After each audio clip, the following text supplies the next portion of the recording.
It's an off day for the Dallas Cowboys at training camp, making it the perfect time to do some winners and losers. With the pads coming on, we've got enough of a smaller, still sample size to break down some of the top winners and losers so far. And we'll begin with the quarterback. Despite what some might try to freak out over of, oh my God, he threw an interception. Those are going to happen. The friendly jawing that Diggs and Dak always do. He's actually looked really good so far at training camp against a very good defense. Perfect? No, of course not. But there are good things to be seen so far from Prescott and the Cowboys offense as they adjust the offense under new play caller Mike McCarthy, giving Dak Prescott plenty of control. In the end, it is still training camp, and what the Cowboys do in August, and even September, October, November, December don't really matter. It's all about January for this Cowboys team, but the early returns are positive. Now, we are trying to get to 157,000 subscribers here at the Cowboys Report. 359 away. Let's get there. We're giving you multiple Cowboys videos all throughout the week. Watch parties are back next Friday. I cannot wait. Make sure you don't miss out. Hit that sub button right now. Now, the single biggest winner, and this really falls under best player category, I guess, is Micah Parsons. We're kind of at the point where he might need what the Rams used to do, of giving Aaron Donald a veteran rest day so the offense can work on the things it needs to work on. He's too good. He's out there ragdolling Tyron Smith, making Chuma Edoga look worse than Chaz Green. It makes it a little bit tough to figure out just how good the opposing offensive line is, because Mike is a game wrecker. He needs a DMP because he's almost getting too close to hitting the Dak Prescott at times. Micah has looked absolutely awesome. I think you can continue to see a player who probably hasn't yet hit his peak in the NFL. He is going to dominate again this year, going to draw all the attention. He's what I call a gravity player. When he is on the field, there's a sense of gravity around him with how the opposing offense has to block him. I think he's going to have a massive season this year for the Dallas Cowboys. So how many sacks will Micah Parsons have in year 3 for your Cowboys? It is today's pinned comment, so if the ad comes here on YouTube, take advantage of it. Head down there and vote how many sacks you think Micah gets at the pinned comment of today's video. Deuce Vaughn, our small RB who does at times look like a little toddler, running around out there. But he's had some nice plays. Frankly, most of the young backs, we've seen some good blitz pickups from Rico Dowdle, from Deuce Vaughn. Vaughn and Hunt Lipke both scored a touchdown in the 9-on-7 periods. Malik Davis is getting some rep with the first team when Pollard's out there. The young backs are showing enough that you don't need to go sign somebody right this second. I think the preseason games are going to matter a little bit more there. Despite Deuce Vaughn's lack of size, he's did a nice blitz pickup against DeMarvion Overshown. Dowdle had a good one too. There's enough so far through the early stage of camp that I think you can ride with those young players and see what else they can do, even with Ronald Jones suspended. More on that in a little bit.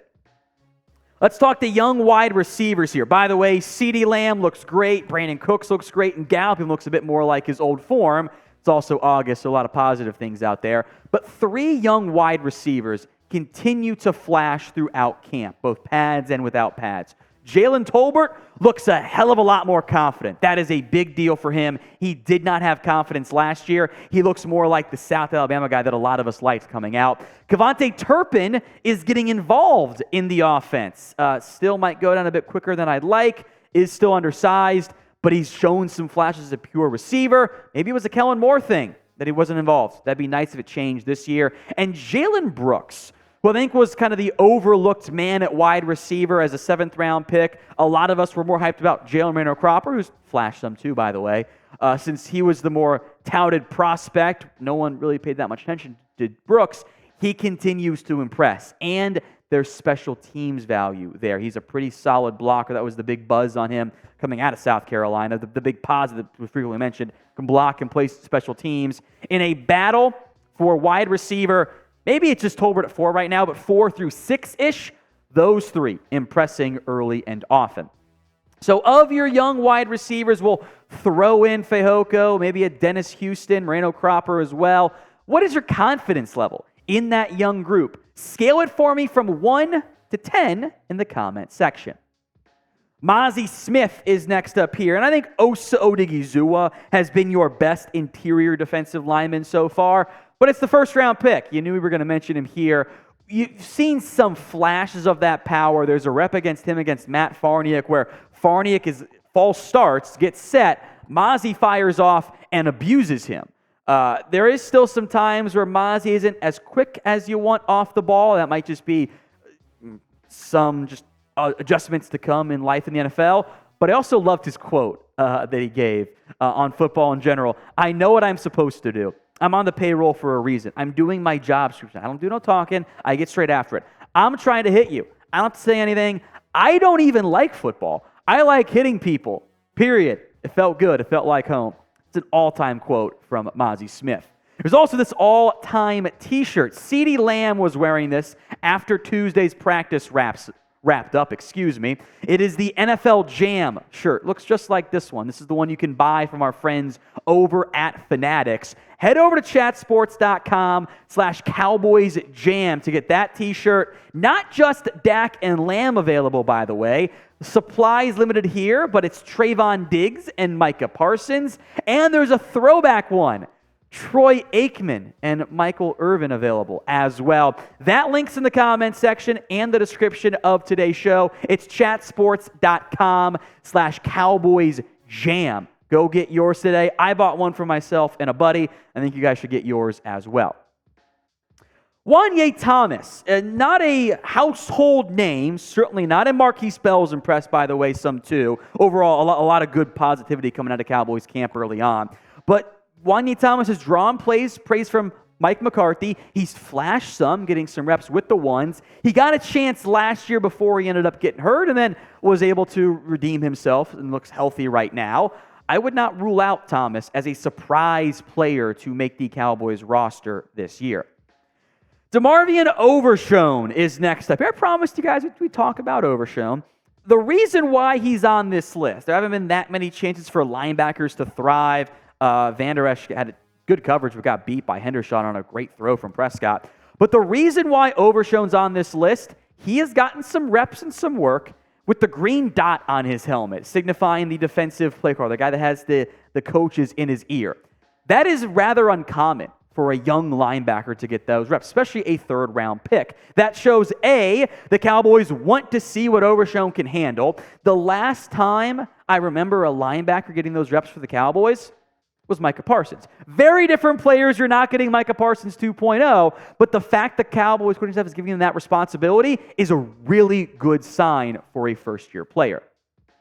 So who do you think is the biggest Cowboys training camp winner so far, at least? Any player on the roster? Maybe you just want to go with the Micah Parsons because it's easy. You're not wrong. Go vote for us in the comment section. We will spend plenty of time on the first-year players, and I would not expect Eric Scott to really play that much for the Cowboys this year. There's other depth options at corner, but he has made some nice plays in coverage. He's been a little bit stickier and been able to break up more passes than maybe a guy we'll get to on the loser's side here. But they gave Diggs some time off. That did lead to some earlier reps for Eric Scott. He's not a player you really want playing in year one. Hell, maybe even in year two, because you have Trayvon Diggs, you have Stephon Gilmore, Deron Bland, but that top backup corner on the outside, which could maybe actually end up being Deron Bland, and they slide Mukuamu, of course, is banged up right now, into the nickel. I think you could see Eric Scott push Deshaun Wright for that role, which again, hopefully they don't play, but preseason will matter a lot for those two guys. All right, losers side, because in life, there are losers. There are no participation trophies here. Injuries are an unfortunate reality of camp, and it's been a bit of a concern early for Dallas. Not panic, season's over concern, but there have been some guys banged up. Israel Mukuamu battling a hamstring injury. I am upset because I wanted to see him out there more and make some plays. Disappointing there. Dorrance Armstrong, hamstring tightness, not overly concerned. Donovan Wilson will miss most of, if not all, of the preseason. Should be good to go for week one with a calf injury. Sam Williams has a shoulder strain. He's left practice early, back-to-back days. Not overly concerned there. Maybe Luke Schoonmaker's back soon. That would be great because the longer he's out, the less confident I am in the rookie second-round pick at tight end making a big impact in his first season. I'm going to mention the offensive line here. Obviously, the Tyron Smith ragdoll rep was concerning, but Terrence Steele and Smith have mostly been beaten by Micah Parsons, which maybe isn't the biggest concern because it's Micah Parsons. Tank Lawrence got Steele a few times, which is okay. Lawrence is a savvy player. You're not going to win every single rep. But I'm more concerned about the guard play. Zach Martin is out. Josh Ball ain't it. This is the biggest leverage that Martin has over the Dallas Cowboys, and as his holdout continues. You do not, and frankly, you cannot go into week one going, we're going to play Matt Farnick, who has been up and down, I think, or Josh Ball at right guard against Leonard Williams and Dexter Lawrence. That's a nightmare waiting to happen. So I do think Zach Martin will report. Of the offensive things I'm worried about the most, the O-line and the depth, God forbid injuries happen, have me a little bit worried. Chuma Edoga, by the way, again, it's going up against Micah Parsons, so who knows? He has not looked good, but it's also Micah Parsons. So is he good or not? Preseason, going to be paying close attention to the offensive line here. So when it comes to the loser side, who is the biggest Cowboys training camp loser so far in your opinion? Sound off in the comment section. We mentioned the young receivers, Turpin, Tolbert, Jalen Brooks. Well, Sima Fehoko then would be a loser on that front here. Now, he's got a quad contusion right now. He should be back before the end of the week for Cowboys practice, but he had the bad drop that was right in his hands, off his hands, up in the air, picked off by Eric Scott, by part of the reason why Scott was a winner. Can't have that. Fehoko's fighting for a roster spot. His athletic traits are better than, frankly, most of the guys on the roster.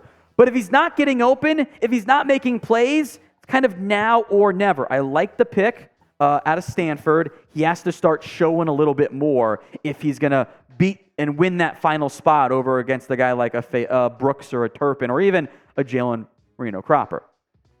I think we all knew Ronald Jones was going to be on this list. He got suspended 2 games for performance-enhancing drugs. Jones says it was because of heart medication he's been prescribed in the past. I have no reason not to doubt him, but the reality is he is suspended. By the way, this is not the NFL being anti-Cowboys. This is from a 2020 flag. So this has been an appeal going on for a while now. It's why it's only 2 games and not the 6. He faces a tough path to making the 53-man roster once he's back from his suspension. Frankly, I think the young guys have been more impressive anyway. Finally, Kelvin Joseph. Now, we're putting probably too much stock in the one-on-one, which are not easy. Those one-on-one drills are tough, and they were challenging Joseph by putting him out there against CeeDee Lamb. That was intentional to see what Joseph could do. The results were not the best. One good coverage play, Lamb mossed him, also got cooked a few times as well. So it's a tough spot for Joseph. Hopefully he fares better in the preseason, where I'll put a lot more stock in some of those corner reps than like just the one-on-one drills. Those are always geared towards the offense.